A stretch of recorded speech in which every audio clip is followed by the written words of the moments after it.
All right, I think we are live. Testing 1 2 1 2. Whenever you're ready, Aretha, it's up to you. Okay. Alrighty, folks, let's get started. Sean, let me know when we're good to go. We are good to go. Go ahead, take it away, Aretha. All right. Well, good evening, everyone. Welcome. I am so honored to be here. My name is Aretha Basu. I'm the political director of Puget Sound Sage, and I'm an organizer with Seattle Solidarity Budget. We have an amazing panel for you tonight to discuss Shotspotter, a deadly technology that communities here in Seattle and across the country have been fighting. We will start our program tonight with a land acknowledgement, and then we will get into the introductions of our amazing panelists and our program. Next, we'll see on the slide. So I'm going to begin with our land acknowledgement. So here in the Puget Sound region, we are on the ancestral lands of the Coast Salish nations, including the Duwamish, Muckleshoot, Nisqually, Stillaguamish, Snohomish, Suquamish, Puyallup, and Tulalip tribes. We honor with gratitude the land itself and the diverse Coast Salish people who have stewarded this land since time immemorial and who have continued to steward this land today in resistance to colonization. Thank you all. And so with that, we will get into our panel introductions, which is our next slide. Thank you to our esteemed guests for being with us this evening. I will have you all introduce yourselves and your work. And if you could also share your experiences with Shotspotter and surveillance technology in general. So we'll start with Mr. Davis, then we'll go to Mohammed, and then we'll go to Jay and Jonathan. So Mr. Davis, take it away. All right, thank you very much. It is wonderful being with you all and having an opportunity to talk about this issue. My name is Gregory Davis, and I'm the managing strategist of Rainier Beach Action Coalition. Our organization stewards the Rainier Beach Neighborhood Plan, of which community safety is a critical element. We are also a part of Rainier Beach, a beautiful, safe place for youth, which is an initiative in Rainier Beach that utilizes non-arrest, community place crime intervention practices as a way to decrease the incidences that contribute to youth crime. We have been in this work since 2010. We've used the research from George Mason University and their Center for Evidence-Based Crime Policy that looks at crime at street segments. And we deploy young people in a strategic manner in Rainier Beach as a way to decrease those incidences. And we've been able to decrease crime over the last 10 years by 30%, 40% on any given year. So our experience of late with the Shotspotter technology had been the last effort by the mayor's office to introduce it into our Rainier Beach neighborhood. And you'll hear from me a little bit later about this phrase that I'm fond of using now, is that our tech is better than that tech. And I'll turn it back to Aretha. Amazing. Thank you, Mr. Davis. Always dropping gems. So next we'll go to Mohammed. Feel free to introduce yourself. Thank you so much, Aretha. Hi, everyone. My name is Mohammed Tajsar. I'm at the ACLU of Southern California, where I'm an attorney that focuses primarily on policing and surveillance-related matters. I also happen to be joining you specifically from the, I guess what formerly was a suburb, but now is its own sort of city of Pasadena here in Southern California, you know, with the Rose Bowl and the Rose Parade and all that. And part of the reason why I'm talking to you from here is because we've been doing a lot of local organizing here in Pasadena around Shotspotter. The police department has deployed it for the past year and a half, and so I come bearing news of the deeply, deeply problematic deployment of Shotspotter here locally in the Southern California area. So it's good to be with you all, and happy to join this conversation. Great, thank you so much, Mohammed. Jay, please introduce yourself. Sure, I'm Ajay Mechi, also known as Jay. And I'm a digital organizer at Freedom to Thrive, which is a national organization that believes that safety means investing in people on the planet and divesting from punishment-based prison and immigration systems. And I actually joined a coalition to stop Shotspotter as a national organization with Freedom to Thrive before I even knew that, behind the scenes, the police were trying to work to get Shotspotter in Portland. And so when that news became public, I was ready to go. I was already part of a coalition. So that was, I would like to say luck, but I don't really believe in luck. It was alignment. But I also work with Unite Oregon, which is a membership-based organization for Black, Indigenous people of color and immigrants and refugees, and focusing on the rights of those communities. And I'm the Reimagining Community Safety Manager with that organization. So happy to be here. Thanks for having me. Thank you. And last but not least, Jonathan, if you want to close us out on introductions. And you might be muted, friend. Okay. Sorry about that. Thank you so much. It's so great to be here with you all. I'm an attorney at the MacArthur Justice Center in Chicago, where I work on policing, surveillance, and racial justice. And I actually grew up a couple hours north in Vancouver, BC, so it's nice to be with Seattle friends here. I guess my experience with Shotspotter started about 2.5 years ago. We started looking into Shotspotter in Chicago. We did some research and we found that 90% of Shotspotter alerts in Chicago led police to find no evidence of any kind of gun incident, no victim, no witnesses, no shell casings, nothing. And yet there were tens of thousands of police deployments every year chasing down Shotspotter alerts that often led to people being stopped, frisked, questioned, or worse. And we found that this was happening exclusively in the parts of the city that have the highest proportion of Black and Latina residents. So we've done a bunch of work since then, but right now we're representing some individuals who've been illegally stopped or arrested because of Shotspotter and whose lives were turned upside down as a result. And we also have a class action lawsuit pending against the city of Chicago, challenging its use of the system. So glad to get into all that more later, but thanks so much for having me here. Absolutely. We are so lucky to have you all here to really show the breadth of how harmful and ineffective this technology is.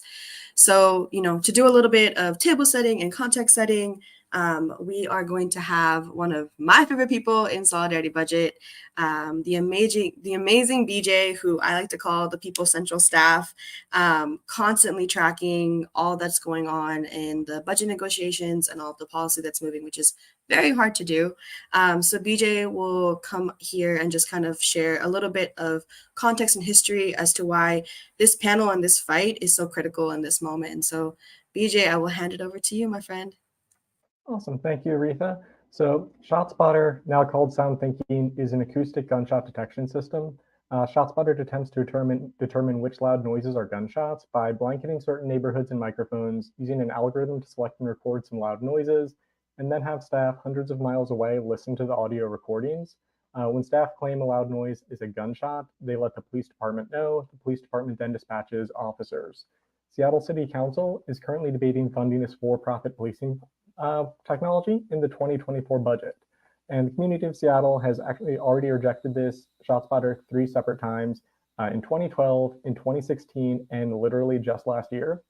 This time, Mayor Harrell and the Seattle Police Department are requesting $1.5 million for Shotspotter and CCTV cameras in public spaces. Use of auditory gunshot detection technology with CCTV cameras has been studied specifically and has not been found to increase the accuracy of gunshot detection. Black, Indigenous people of color are already subject to disproportionate rates of violence by SPD. This will only be exacerbated by the selective deployment of Shotspotter and the ability for Shotspotter and CCTV cameras to be moved throughout the city without oversight by the city council or notification to the public, as the city intends to apply for an omnibus surveillance impact report to let them move these around at will.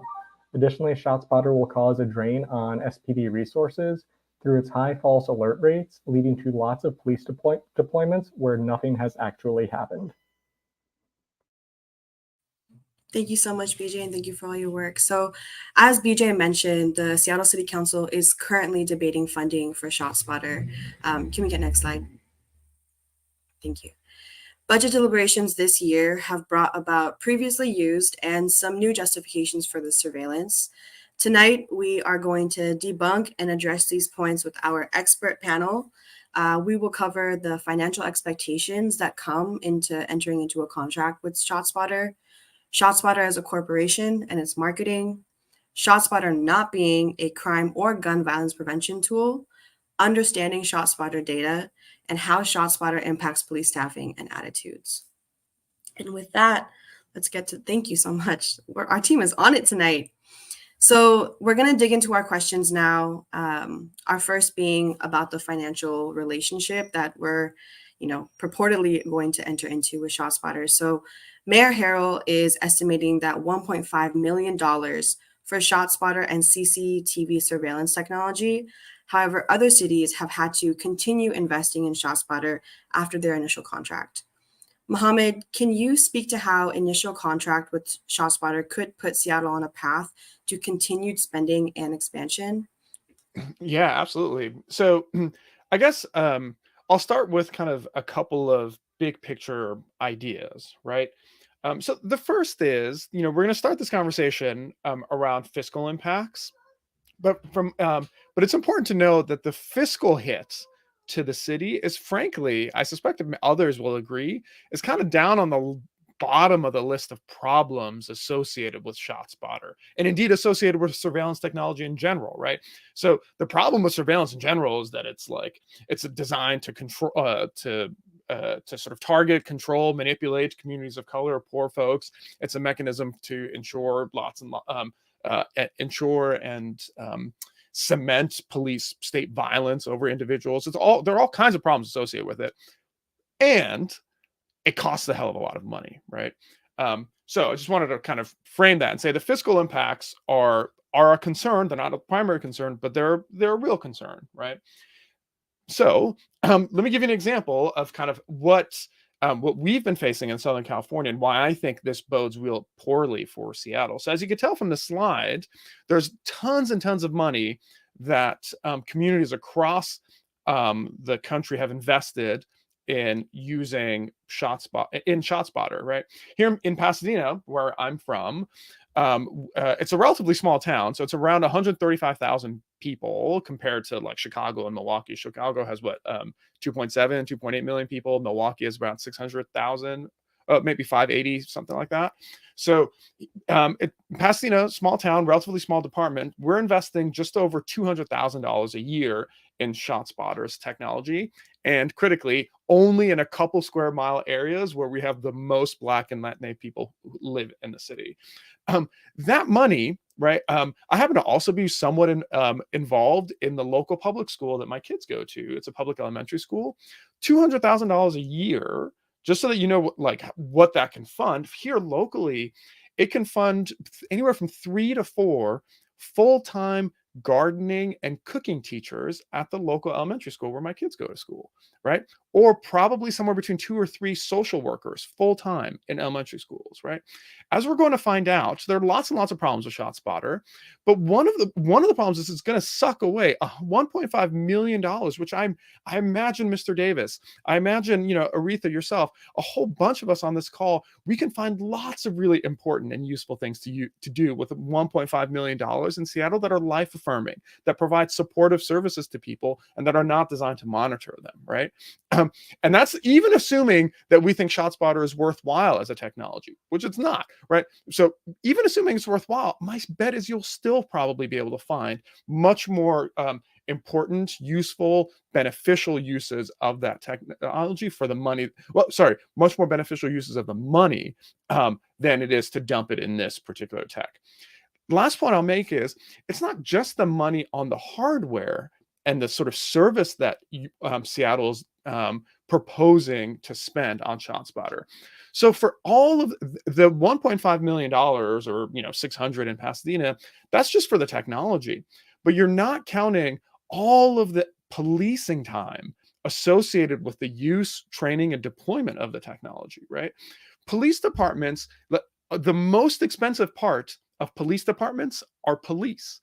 And when they buy a technology like ShotSpotter, they will have to staff it. They'll have to learn how to use it. They'll have to monitor it. They'll have to communicate with the vendor. They'll have to spend a whole bunch of time on its use and deployment, not to mention the responses to ShotSpotter alerts, dealing with all the ShotSpotter maintenance, having to answer questions about it.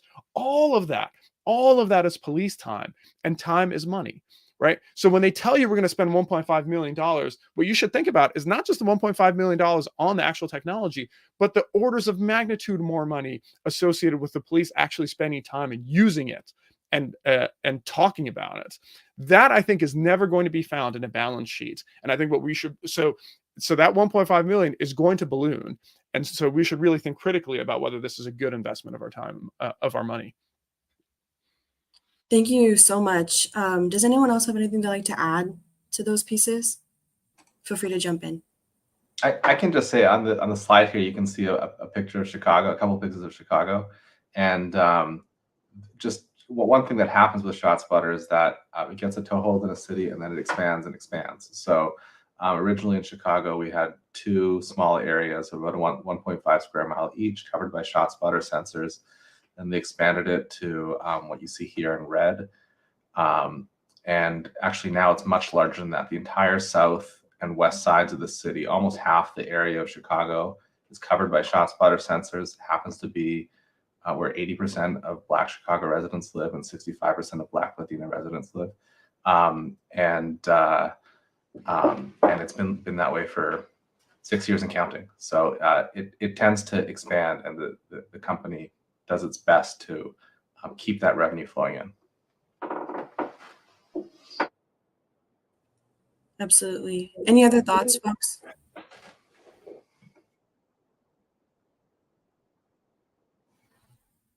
Alrighty, with that, I'll keep us moving. I think this is actually a really great segue, because at the end of the day, ShotSpotter is a corporation, and a corporation's bottom line is always going to be to stay in business and to not actually provide any of the things that it purports to do. And so we're going to dig into that a little bit with this next piece.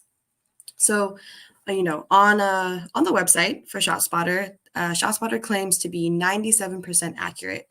However, buried in the subtext of their contract, they reject all potential accuracy, stating, ShotSpotter does not warrant or represent expressly or implicitly that the software or subscription services or its use will result in the prevention of crime, apprehension or conviction of any perpetrator of any crime, or detention of any criminal, prevent any loss, death, injury, or damage to property due to the discharge of a firearm or other weapon.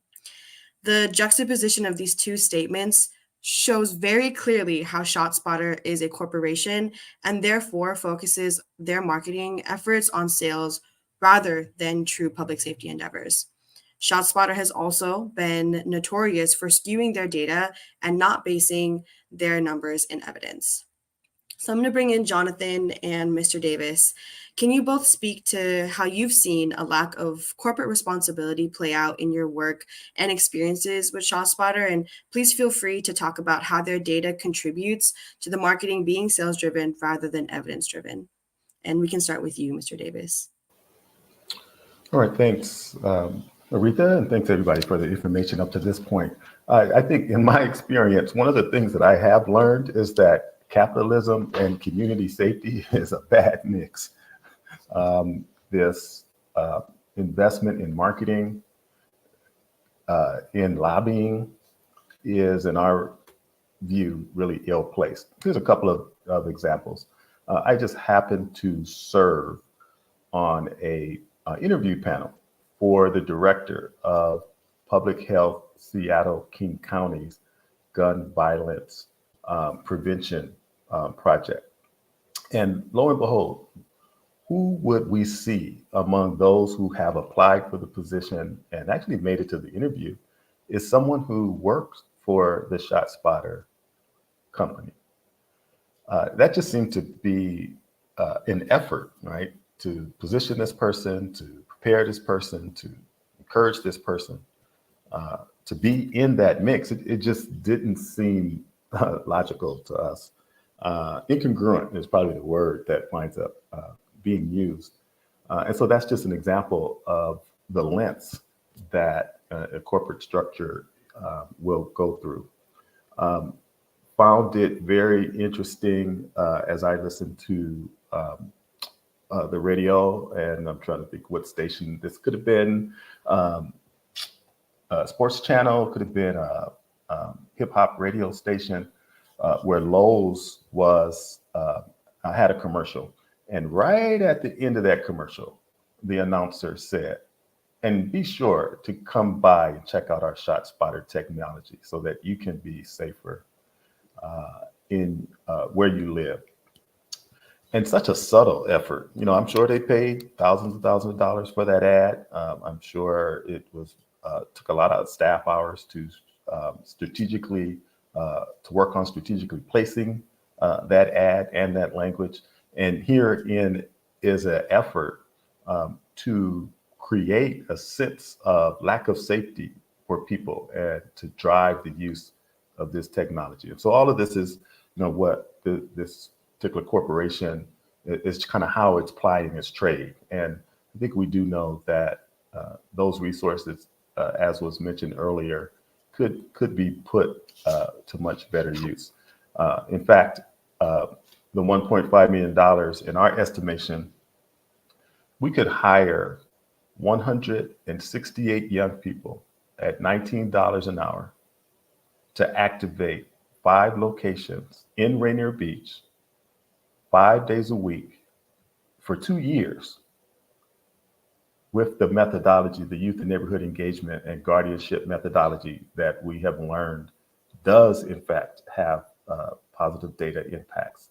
So yeah, there could be other uses, investing in our young people, contributing to their households, and thereby having the community safety effort come from the neighborhood, bottom up, as opposed to externally and down.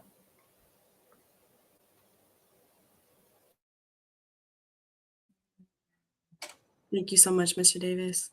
Jonathan? Yeah, just to build on what Mr. Davis said, so this is a company that spends 28% of its revenue on marketing, $5 million that Seattle taxpayers or that the mayor wants to send to ShotSpotter. More than 400,000 of that will end up getting spent on marketing for the company to drum up more business. There's very good reason to be skeptical of their marketing claims. I guess the first thing I'll say is that ShotSpotter has never been tested against actual loud noises that sound like gunshots but aren't, and that can trigger false alerts. So it's never been tested against things like firecrackers, loud engines backfiring, tires blowing out, clanging manhole covers, other loud noises that can fool the system and have been shown to fool the system. And yet, you know, as you said, Aretha, ShotSpotter on its website claims that its system is 97% accurate. Now, how do they get there? Well, frankly, it's a misleading and deceptive statistic. You should not believe it, and I'll explain to you why. First, that stat is not based on any testing. And the way they calculate it is as follows. They just assume. They assume that 100% of their alerts are actual gunshots. That they just assume that it's, so they start by giving themselves a 100% accuracy score. And then they only count an alert as an error if the police happen to send them a voluntary complaint saying that they got it wrong, and then ShotSpotter agrees with that complaint. So when they say 97% accurate, what that means actually is that for every 100 alerts, they get 3 complaints that they think are justified. So it's a tally of customer complaints. It's not an accuracy rate. And the fact that they continue to call it an accuracy rate, I think shows you the lengths that they'll go to try to sell their product, mislead the public, and kind of have a disdain for sort of science, I think. So, and the consequence of this is that, you know, as I said before, every one of these ShotSpotter alerts leads police to be deployed into predominantly Black and brown communities. And these are high intensity deployments where police are being told that they're responding to a gunshot and treat it as if it's a shooting situation. So I'll stop there. Happy to discuss more if there are more questions later. Absolutely. Thank you both. Anything else from our other panelists that they'd like to add?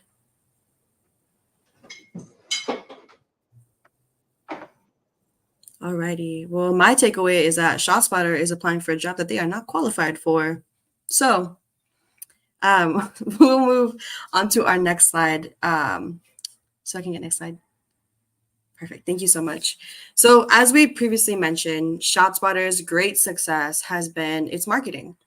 Despite several communities across the United States resisting the implementation of ShotSpotter and many cities revoking their contracts, supporters of ShotSpotter repeatedly deny and ignore the data proving that ShotSpotter does not prevent or reduce gun violence or crime. Mohammed, I'm going to bring you back. Can you walk us through a few of these claims?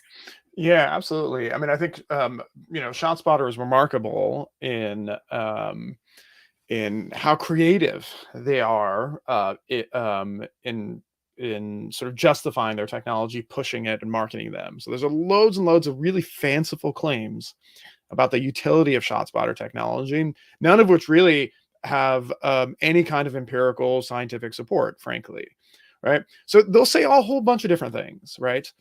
So here in Pasadena, I recently listened to the police department extol the virtues of ShotSpotter, saying that ShotSpotter can detect, protect, and connect. Right. Super, like, detect, protect, and connect. That sounds great.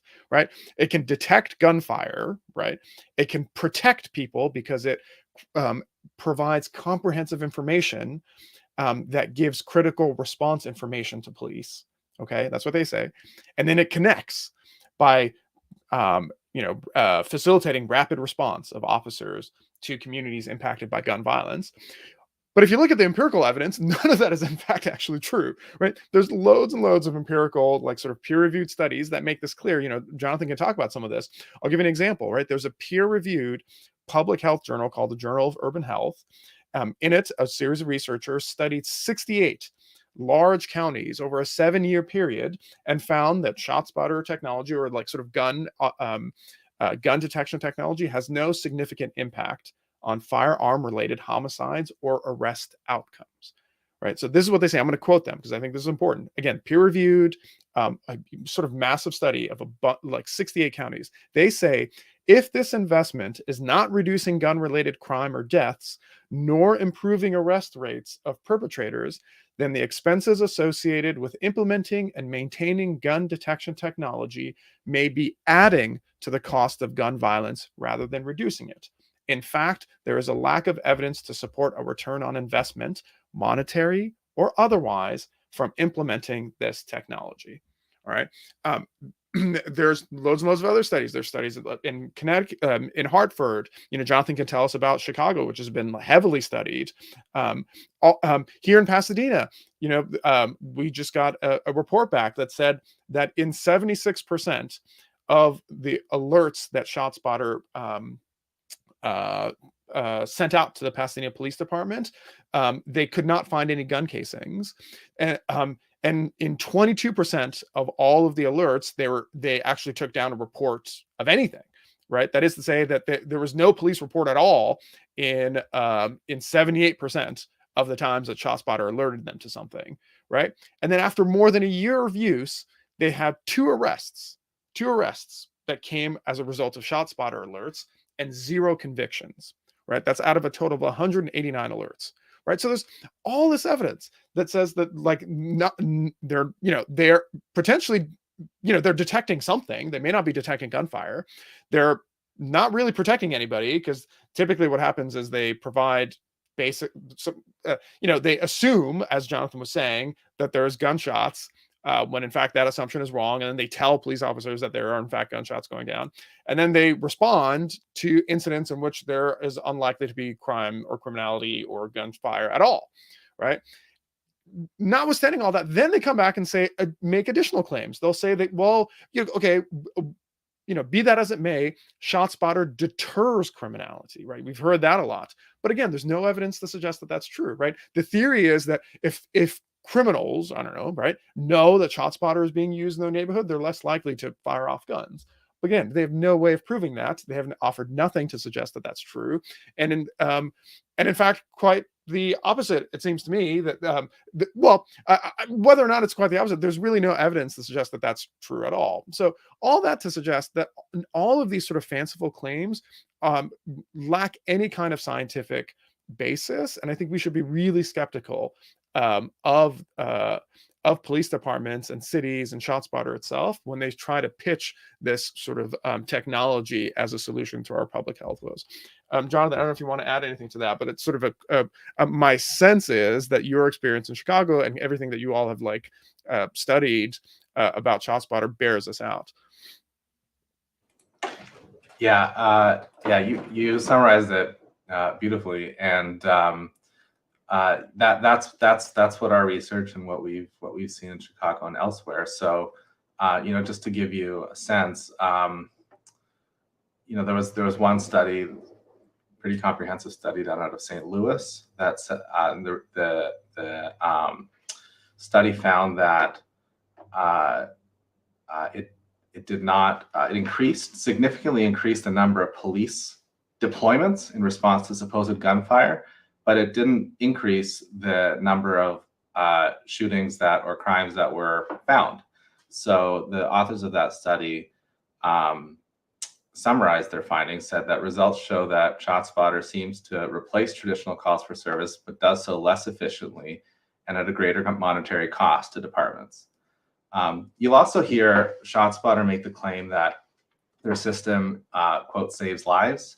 I guess the idea being that it gets police out to shooting victims so that police can render aid. I mean, they're not sending ambulances out, first of all, but in any case, there's actually been a couple studies trying to investigate this claim because it seems like an important one.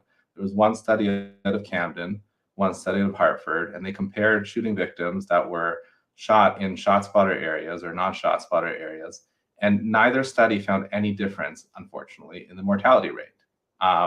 You were no more likely to survive in a ShotSpotter area than in a non-ShotSpotter area. And those were, systematic studies that were done of this.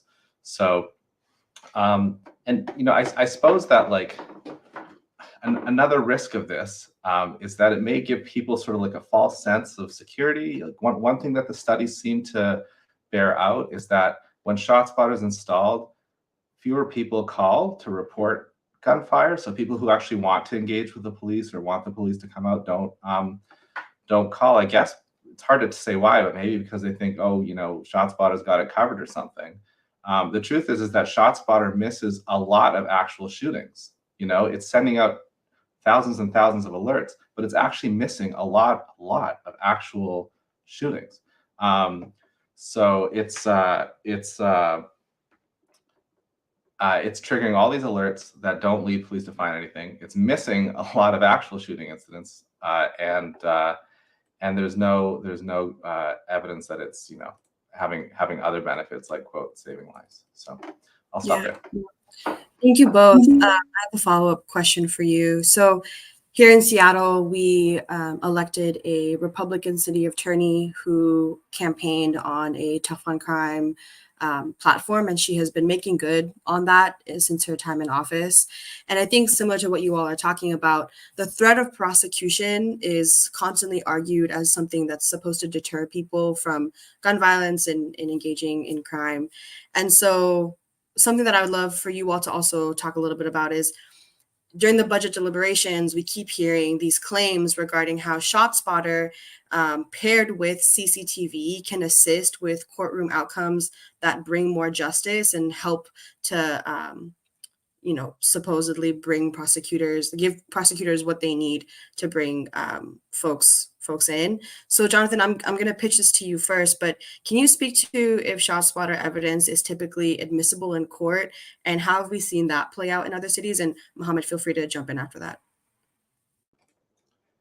Yeah, sure. So I can talk about that a little bit. What we're seeing in Chicago, actually, where we have this massive ShotSpotter installation, is that prosecutors are doing everything they can to avoid having to defend ShotSpotter's reliability in court. So, if the police stop a person because of a ShotSpotter alert and then find some reason to arrest them, usually having nothing to do with gunshots or maybe having something to do with like finding a gun on the person will challenge their stop, say this was an illegal stop, you couldn't stop me just because the ShotSpotter is not reliable. And prosecutors are doing everything they can to make those cases go away. They're dropping charges, they're dropping the ShotSpotter evidence, they're offering plea deals that are well below like plea deals that the defendant can't will accept because they're sort of up against the wall and are a quote unquote good plea deal. And so that's kind of been the pattern. And so attorneys, I have a client I can tell you about. He was working as an armed security guard at an AutoZone in Chicago, and there was a ShotSpotter alert nearby. The police rolled into the parking lot and immediately suspected him of having shot his gun because he's there working. He has a gun on him because he's an armed security guard. And they detained him. They held him in the back of a squad car for half an hour. They searched him. They found no evidence of a shooting. In fact, they made up evidence against him to try to hold him for longer. Eventually, they let him go. But then the next day, they came back and searched. They rifled through all of his documents, and they discovered that his employment license was expired. And they arrested him because his employment license was expired. And it took a few months, but eventually, once his attorney went to court and said, we're challenging this stop, it was illegal, the charges were dropped. His life was turned upside down as a result. He was evicted because he couldn't work. Really turned his life upside down. And that's just one person in Chicago. So and just to your other point about whether CCTV cameras make this more accurate, I think it's just kind of like a non sequitur. ShotSpotter directs the police to like a particular place, telling them there's a gunshot there. And ShotSpotter covers like a whole area. It'll cover like a whole square mile or 2 square miles, and it's very rare that like the noise that ShotSpotter is picking up happens to be in the field of view of the camera, which is just like a particular intersection or like part of a block or something. And so the idea that like the CCTV camera is going to have like make a big difference in terms of ShotSpotter's accuracy or vetting these alerts, I think is sort of pie in the sky. I don't see how that hangs together.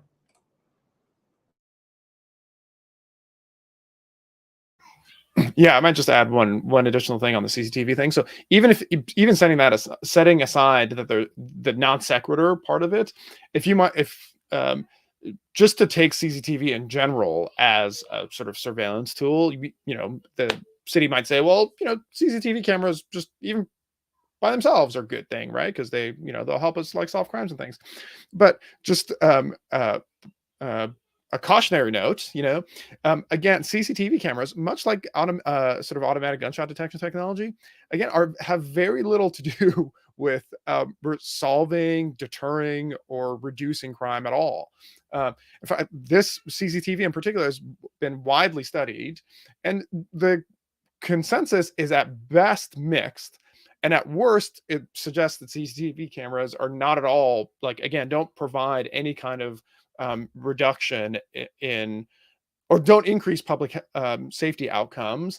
They don't provide a reduction in crime, that there's lots and lots of other ways, much more effective ways of creating public safety within our communities that don't have anything to do with surveillance and that don't have the costs associated with surveillance. And I don't mean costs financial. I mean the sort of the cost to people who are historically over-policed by surveillance technology. So in California, there's been loads and loads of examples of CCTV networks being turned on activists, political dissidents, folks who attend protests and rallies. And that's the kind of use of the technology that has been sort of widely publicized in places like San Diego and in San Francisco. And not the fact that CCTV cameras ever actually prevent on a systematic basis crime in any meaningful way. So it is both a non sequitur to suggest that CCTV will make ShotSpotter better, and also CCTV sort of camera technology by itself is deeply problematic for a host of different reasons. Amazing. This is so helpful because it really, CCTV keeps getting sold to us as what's different this time around. You know, we've defeated Shotspotter time and time again here in Seattle. And so being able to really dial in as to how it doesn't really change is very helpful for us. So with that, we're going to move on to our next slide. Thank you so much. You know, our previous panelist, you know, you talked a lot about how Shotspotter does not prevent crime or violence. So let's talk a little bit about what actually does from folks that we know are doing that work. So in 2022, Mayor Harrell spoke about how cities across the United States have used ShotSpotter specifically as an effective, quote unquote, evidence gathering tool, not a violence prevention tool. This year, he is claiming ShotSpotter and CCTV are a critical component of a holistic crime prevention strategy. Jay, I'm going to bring you into the conversation. Can you speak to how these surveillance technologies are not preventative tools? And then, Mr. Davis, I know you do all sorts of work here in the community, so I'll have you go right after that. Thank you.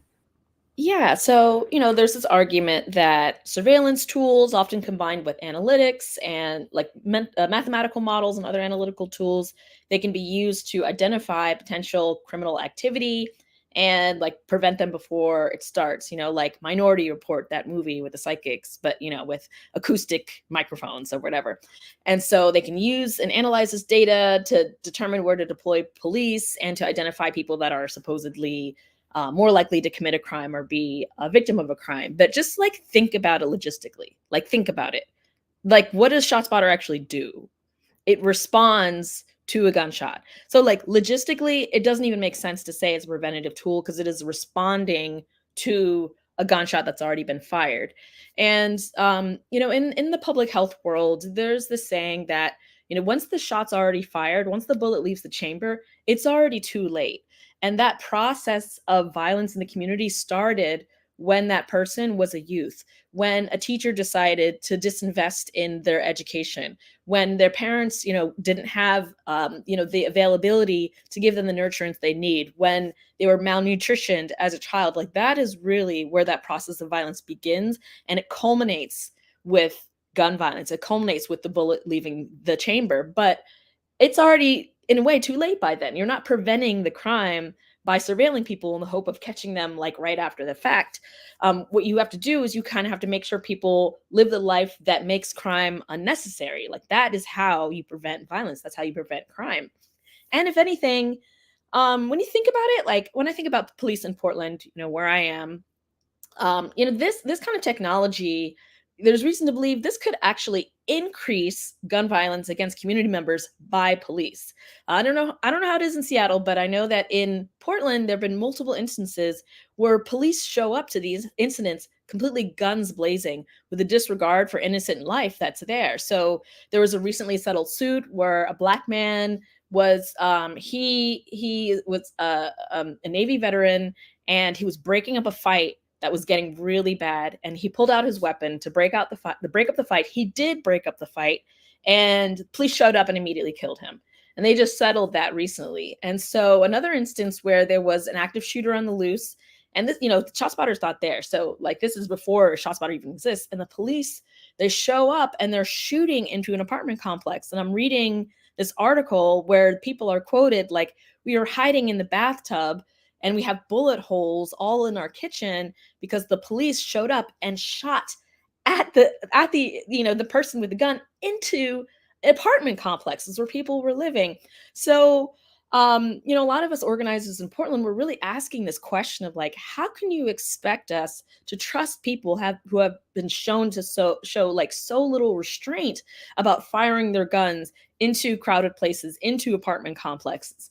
So I mean, in that way, it could actually increase violence against community members that had nothing to do with the incident that was there, because the police are they're primed to think like, okay, I got to get home tonight. Like, there's an active shooter on the loose, and they show up and start shooting without thinking about the innocent life in the region that is also affected by that. But really, one thing I think is really important to think about is in Portland, they were really framing this as a focused deterrence model. And the focused deterrence model is this idea that, there are these, hardened criminals, these evil actors, and it's the same small group of evil actors, these animalistic kind of people, and they commit all the crimes. So if we can just catch those people, then all the crimes will go away. And also, if we catch those people, then the people in those communities won't look up to those people, and they'll be deterred by the other people going away. And this is just not really rooted in reality or social science or any of like the real data around violence.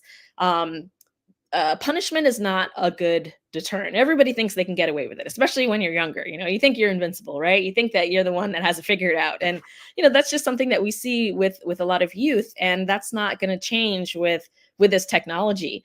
And so I think it's really important to think about that, not to mention the fact that this data that is being fed into ShotSpotter, it's not neutral data. It really ignores the history of over-policing and historical redlining.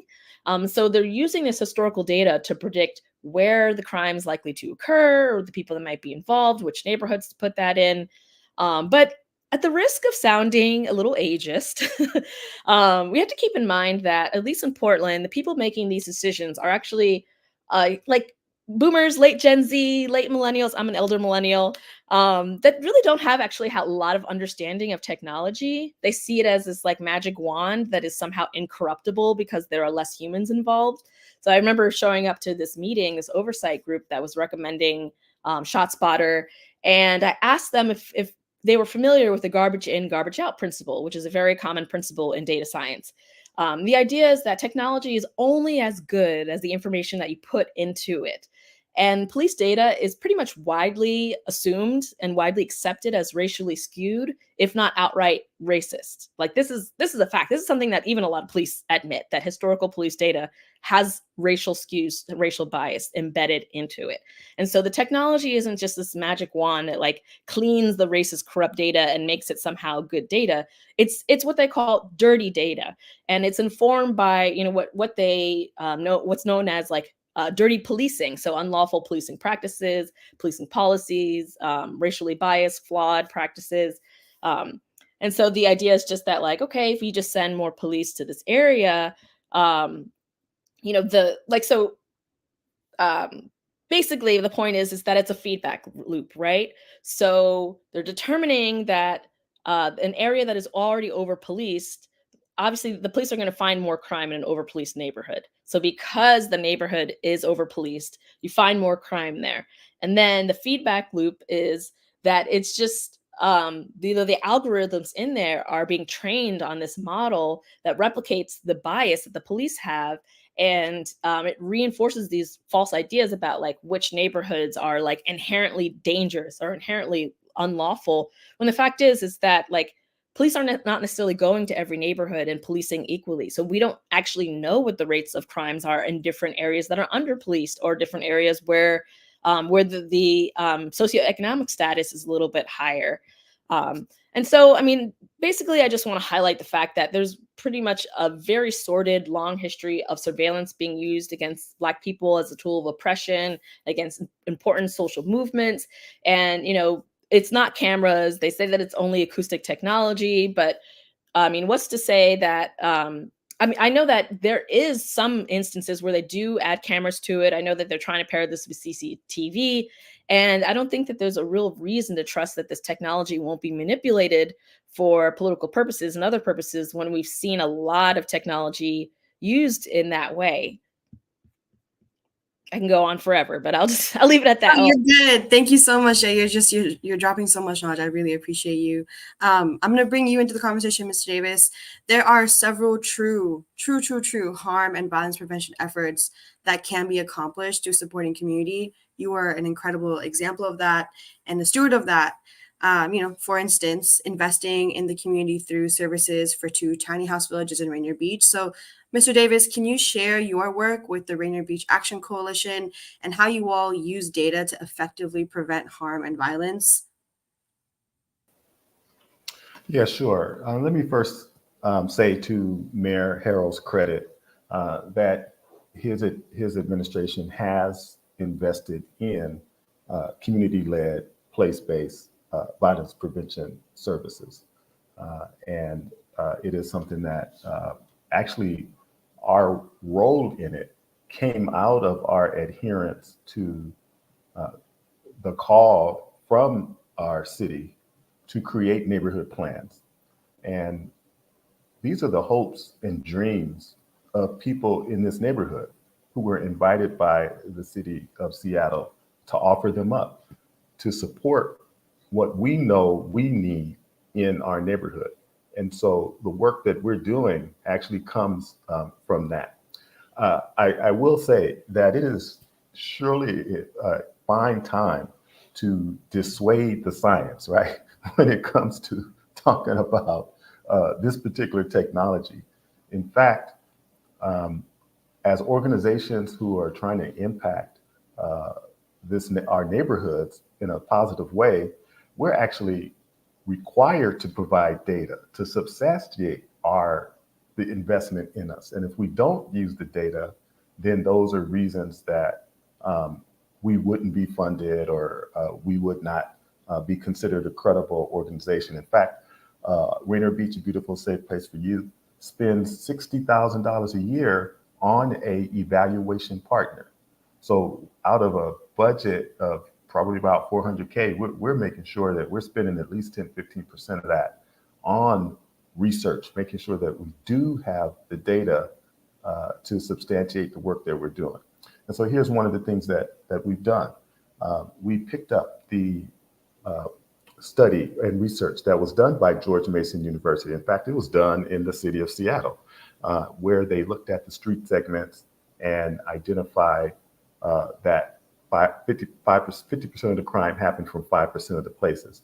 And so we did an overlay of that in Rainier Beach. In fact, we have a data agreement with Seattle Police Department who provides us with that information. We know what time of day the incidents happen. We know what day of the week the incidents happen. And those are the times and days that we deploy our youth and neighborhood engagement work methodology. That's when we deploy our guardianship methodology. By the way, we surely know we could not do this work by ourselves. Southeast Safety Network, through the Rainier Vista Boys and Girls Club, is a critical partner in our work. Seattle Neighborhood Group is a critical partner in our work. And what we've done through the Rainier Beach, a beautiful, safe place for youth, is provide this youth and neighborhood engagement as a methodology, crime prevention through environmental design as a methodology, restorative justice circles as a methodology. And all of these projects and methodologies that I've mentioned, we hire young people to deliver them in the neighborhood. So we are now able to, as a result of the work, to bring young people from the high school, train them up, and now we have close to 60 young people trained on crime prevention through environmental design, trained on community-led violence intervention work, and who are now in the neighborhood, interacting with the residents, contributing to the reduction in incidents that occur at those particular locations. In fact, we are expanding our reach because the incidents that have occurred at some of the traditional locations, like the Rainier Beach Light Rail Station, have decreased to almost zero. And so now we are moving up to upper Rainier Beach. We are moving to other locations. The last thing I wanted to share was one of the things that we heard is that there was an increase in car prowling in North Seattle, north of the Ship Canal. And we don't live there, but what was stated was that of the cars that were prowled, that almost 40% of them had guns in their glove compartments, and those gloves were stolen from those cars through the car prowling. So I think a point that I want to make is that the focus should not necessarily be on these manufacturers. Right now they're focusing on these end users. Granted, some of the firearm use is misguided and wayward, but it seems we're focusing on the wrong thing. We need to target these manufacturers to stop producing as many guns as they are producing, and kind of take a little bit more strategic approach to these end users also. So like, don't put a gun in your car. And again, those are things that were happening mostly north of the Ship Canal. Not us who were doing that, but other folks who were doing it. So just want to offer up that kind of on the ground reality. And, again, we look to expand our work, to go deeper in our work, to train up more young people, which, by the way, does in and of itself give residents a stronger sense of safety when they see people on the street that they know, when they see people in the neighborhood doing these positive things, as opposed to this illusion of safety by way of a closed circuit TV or by Shotspotter. Absolutely. Thank you both so much. Thank you for your work. Thank you for showing us that there are ways to actually prevent harm and violence, and that comes from true safety between relationships. So thank you so much. And so I know we're getting towards our time, but we have one more slide for you all. We have one really important piece that we want to make sure that we leave you all with. And so we're going to end on police staffing, which we know has been just a huge point of conversation and topics over the last couple budget cycles. And so, Shotspotter claims its technology will lead to a more efficient use of police resources and staffing, but the data says opposite, which we've heard throughout our program this evening. Several studies show that Shotspotter increases police workload and does not decrease crime, even in the few cases where police time increased. Additionally, due to the amount of false positives produced by Shotspotter, police tend to lose trust in such systems and ultimately downgrade their responses to gunshot detection systems and activation calls. So I'm going to bring you back in, Jay. Can you speak more to the police staffing fallacy and how it relates to Shotspotter? Yeah, I mean, I know a few people already mentioned some of the stats in Chicago and other places, but I also wanted to throw in some stats. The Center for Investigative Reporting looked at ShotSpotter's usage in San Francisco, and they found that the technology sent police to the wrong location 20% of the time. So 1 out of 5 times, it wasn't even sending people to the right location. So it was actually wasting more time. So if there is a police staffing crisis, sending them to the wrong location 1 out of 5 times is just going to exacerbate that even more. Not to mention, there was another study done in Bibb County, which I believe is in Tennessee, where they showed that there was a ShotSpotter alert about every 2 hours. And in a few cases, all they're able to collect was shell casings. But in most of the cases, they found nothing. No shell casings, no victim, no shooter, no nothing. And in a lot of those records, there's no record of a deputy even following up at all, even showing up. Like you said, after you get enough false alarms, the urgency kind of goes away. It stops being something that you trust as a tool. And so that's something to keep in mind. That if you accept the argument that there is a staffing crisis, like if you accept that as a good faith argument, which, to be honest, like, each year, the state and the local government, they spend upwards of $100 billion in law enforcement. That's excluding billions in federal grants and resources. And like, I don't know in Seattle, but in Portland, like, the clearance homicide rates are abysmal. And I know nationwide, 70% of robberies, 66% of rapes, 47% of assaults, 38% of murders go unsolved each year. And so, the issue isn't so much the numbers. I would say it's more the effectiveness in anything. And the effectiveness isn't getting better. And meanwhile, things are bad all over the country. Like, inflation has food prices looking absolutely wild. Rent is astronomical. We've been experiencing this pandemic since 2020, which killed millions. Like, people are really struggling mentally, physically, economically, spiritually. Like, people are not okay right now. They are not okay. And we don't have any safety nets. And the few safety nets that we did have been like pulled back because the pandemic has been declared over.